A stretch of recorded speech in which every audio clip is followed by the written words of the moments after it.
Hello there, people of the internet. Me and another YouTube channel creator, a gentleman by the name of Big Boy Rabbit over at Mississippi Millserps, have been talking and sending emails to each other and debating on collaborations. We are still working that out at time of recording this.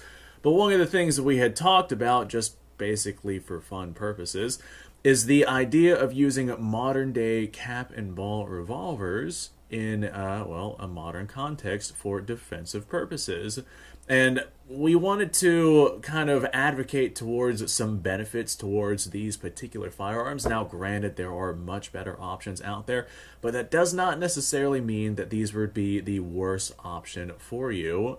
So whenever we're talking about most of your, common cap and ball revolvers, they're probably going to be either a 5-shot or, more often than not, a 6-shot revolver of some kind. The way that the cylinders are designed, they're designed with a safety feature that allows you to set the hammer down between two cylinders so you can have the full 6 rounds and be able to carry one of these safely. As you can see with this revolver, it has a short barrel on it, which allows easier carry if you get yourself a full-sized, full-length barreled revolver. Then, of course, concealed carrying something like this is going to be dramatically more difficult. If you have a smaller version like this right here, this is something that I myself could see as viably capable of, carrying.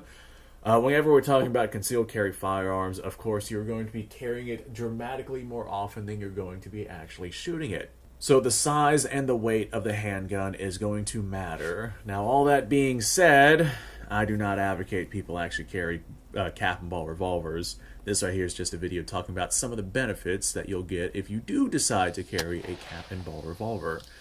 So let's go ahead and get into it. If we're talking a .44 caliber cap and ball revolver, it's going to have roughly the same power as a .380 ACP, probably a little bit more power, depending on the charge that you put inside the firearm. That's one of the benefits about a cap and ball firearm like this. You can decide how powerful you want your rounds to be. The typical loading for one of these with a standard round ball, which is what most people would load in these, is going to be approximately 30 grains of gunpowder inside of that cylinder. Some people will put in 35 if they want something a little bit more powerful, but I know a couple people who actually run these, if they're modern production, with 40 grains of powder inside of that barrel. They'll compact it down and compact it down some more, and they'll shove 40 grains inside of that cylinder, which is quite a bit. However, that's going to equate to quite a bit of power going down range. 40 grains is not the largest black powder handgun charge. Like if we're looking at an old school Walker revolver, those held like 60 grains of gunpowder. However, it's still not an underpowered charge. Normally, whenever I shoot these, I fire mine with a 20 grain loading, and that is already quite potent. I would not want to get hit with that. However, it's not exactly the most monumental handgun cartridge out there. So a standard loading for these, they're going to be running about the same power as a .380. Now these right here normally are going to be shooting soft lead or some sort of soft lead style alloy. And that's going to mean once it hits its target, it's going to expand. That's just what lead does. It's a soft metal. And with that expansion, that increases surface area, and that increases the amount of energy transfer onto target. So even though this has less power than some other cartridges that are out there on the market, with that expansion of lead and that full energy transfer onto target, something like this right here might actually have more energy transfer onto a target than, say, a Full Metal Jacket 9mm, which many people decide to use for defensive capabilities. That Full Metal Jacket 9mm is just going to pass right through the person or the whatever gelatinous material it is that you're shooting at, and it's going to dump some energy onto that target, but not all of it, because of course that bullet is going to pass through and have more energy retained inside that bullet, and it's going to hit whatever is behind that particular target. You don't necessarily have to worry about that with a soft lead round like this right here, because it is going to get stuck inside of that particular whatever it is you're shooting at. So the amount of energy that a cartridge has is going to be different than the energy transfer that a cartridge has. This right here will likely transfer more energy than something like that Full Metal Jacket. So that is one of the benefits of these. These right here can be, There's different kinds of bullets that these can fire, but more often than not, they're going to be using some sort of soft lead round. Now, if you're looking for longer range accuracy, you don't need to fire a round ball. I don't have... Actually, I guess I kind of do. I'll be right back. Alright, so this right here is actually a Minier ball, but it'll serve for the representation purposes that we're trying to show here. You don't have to use a round ball projectile like this right here. You actually can go out and get soft cast lead conical rounds that look sort of similar to this right here that can be used inside of your revolver, and that will greatly, dramatically increase the accuracy of your firearm. So if you're looking to shoot past, well, I mean, I can shoot like at 50 yards with a round ball or so, but that's about the maximum. If you're looking to shoot past that, which you probably should not do in a defensive situation because that's borderline murder, then maybe a conical style of projectile will be more up your alley. One of the things that Big Boy Rabbit was talking about over on Mississippi Milsurps is that you could use paper cartridges in these to reload them pretty gosh darn quickly. Now, the issue with modern day cap and ball revolvers is that the little cutout right here on the barrel, well, the barrel setup that goes into the receiver here, we got the barrel and then we got this little assembly right here that connects it to the frame. That little cutout right there is cut for round balling. It's just not cut properly for conical style bullets. So if you are going to use paper cartridges to load your cap and ball revolver, you need to use the round ball, otherwise you won't be able to actually load that revolver. So all that being said, what you need to load the revolver is attached to the revolver itself. Here's your little ramrod on the bottom of the revolver that you use to pack the projectile into the chamber. Reloading one of these is going to be very difficult unless you have multiple cylinders. If you have multiple cylinders, then you can reload these very quickly compared to how it would normally be. But normally you would pour your gunpowder into a cylinder, you'd take your bullet, you'd set it onto your cylinder, you'd ram that home with your ramrod, and then you would put a percussion cap on the back nipple on the back of the revolver, and you would repeat that process 6 times. And doing that in the heat of the moment in a modern day context where you are having to defend yourself, that is not going to be ideal. In most situations, that 6 shots should be enough to be able to handle whatever threat it is that you're needing to handle. However, there are some instances where that is not the case, and having more rounds to be able to put on a target is definitely more beneficial. So maybe if you are going to carry one of these, carry an additional cylinder that is already preloaded. This way, well, in the case of this particular 1851 revolver here, all you would have to do is pull this pin out, barrel off, and then the cylinder comes off, new cylinder on, barrel back on, put this back, put the pin back, and you have a reloaded revolver. Now, if you do that with something like the 1858 Remington that I got right here, then all you would have to do, there's a little pin right here that slides forward, cylinder comes out, new cylinder in, pin back in. You don't have to worry about losing a little piece, the little locking wedge that we have right there. You don't have to worry about losing that in the heat of the moment, which definitely is a possibility, especially if you are getting shot at. So looking more at the pros of carrying one of these in a modern day context, under federal law, felons can get these because they do not classify as firearms technically inside the United States. Now, there are state laws out there that do prohibit felons and people, basically prohibited people, from owning these if you are not able to own firearms. So, of course, I'm not a lawyer, check all your laws and whatnot.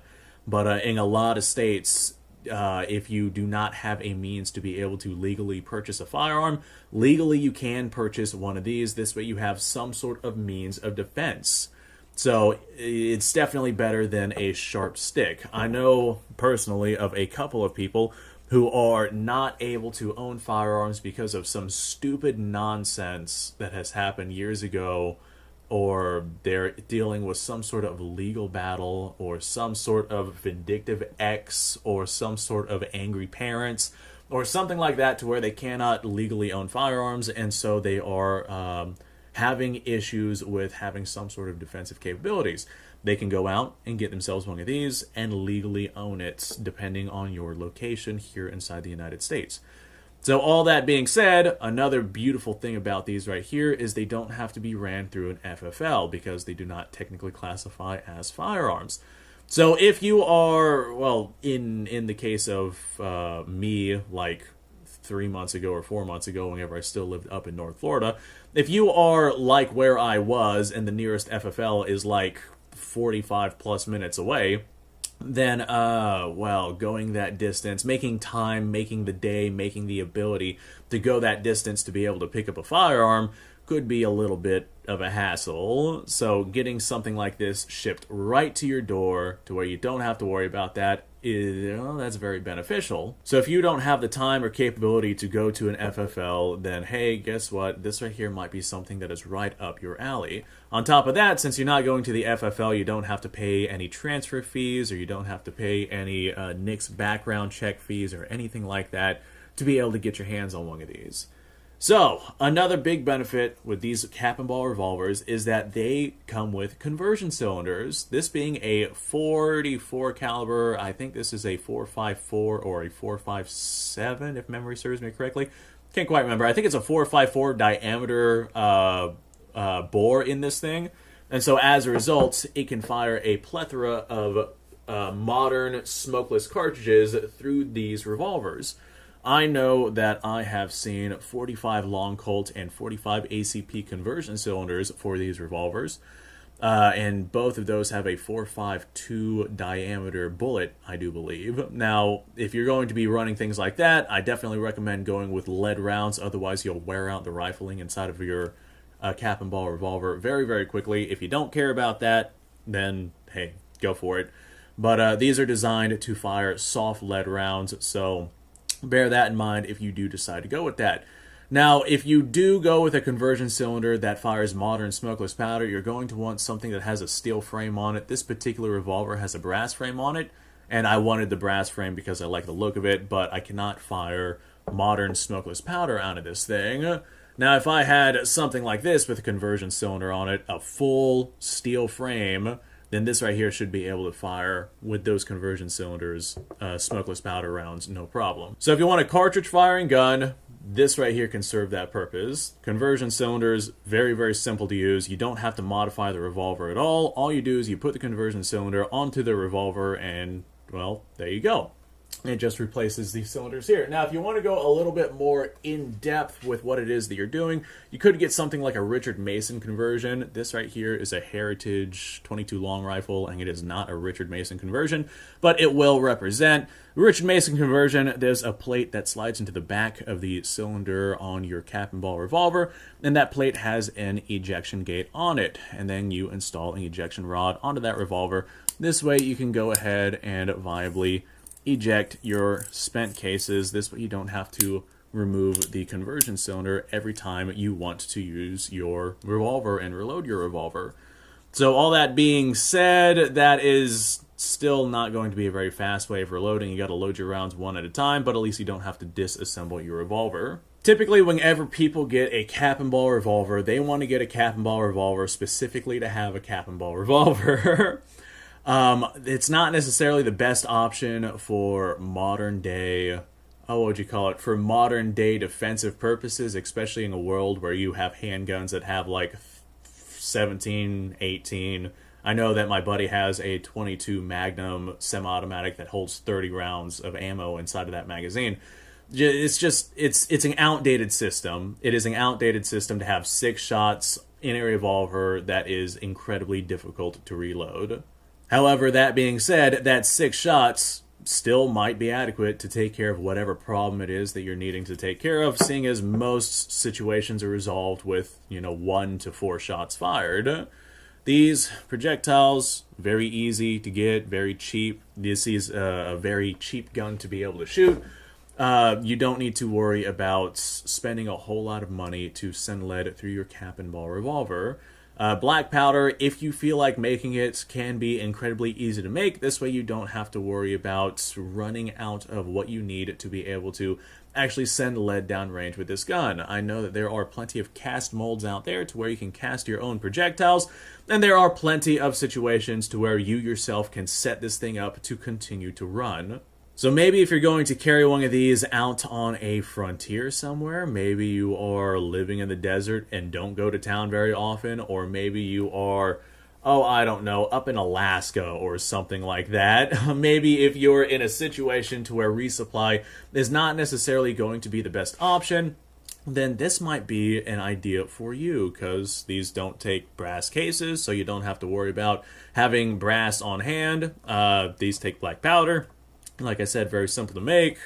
These soft lead rounds, very easy to make, and they don't necessarily have to be made of lead, just a softer material than the barrel. This way you don't destroy your barrel.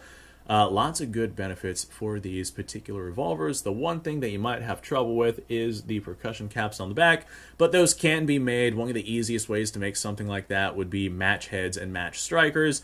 Those are one of the more common ways to make like primers and percussion caps and things like that. So keeping one of these going is dramatically easier than trying to make something like smokeless powder to keep a modern 9mm up and running. So that is a big benefit.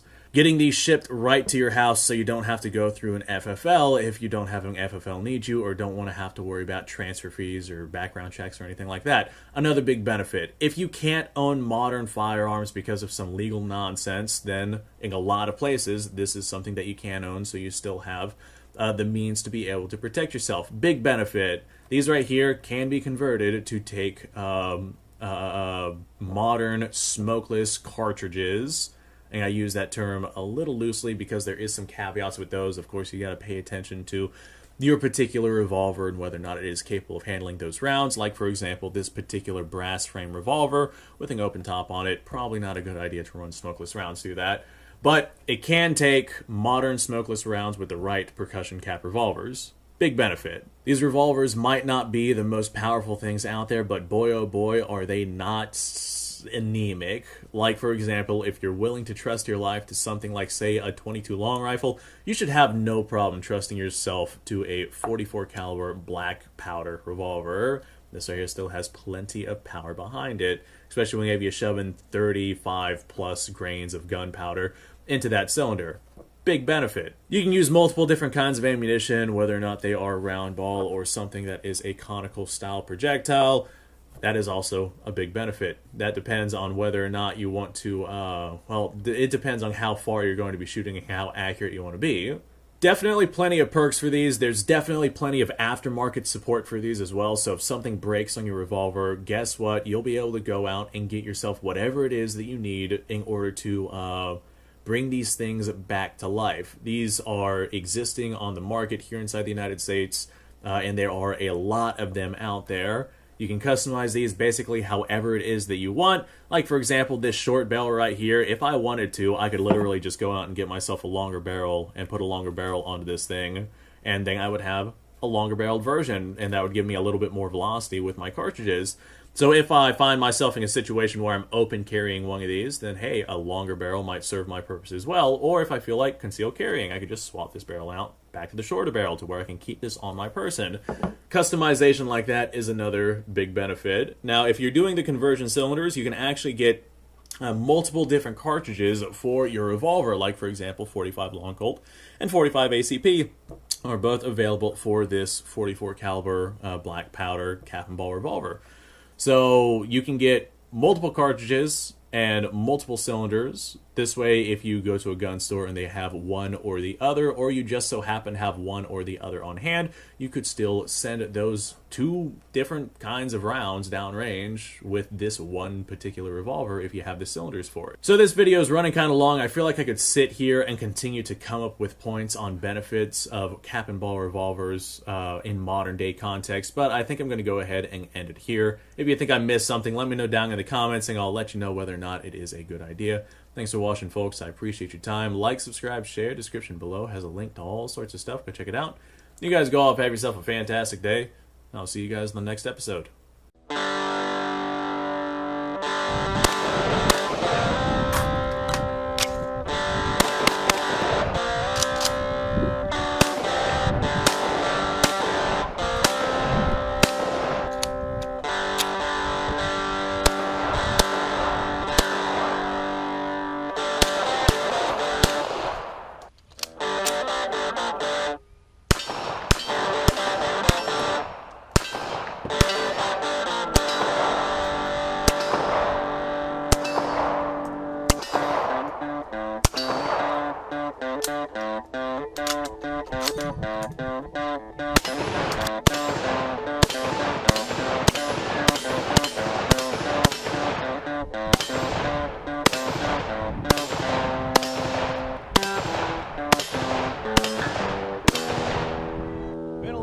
while since I've done this.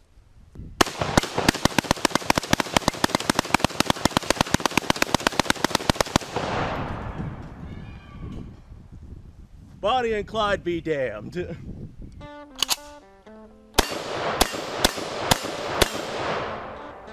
poor man's Garen.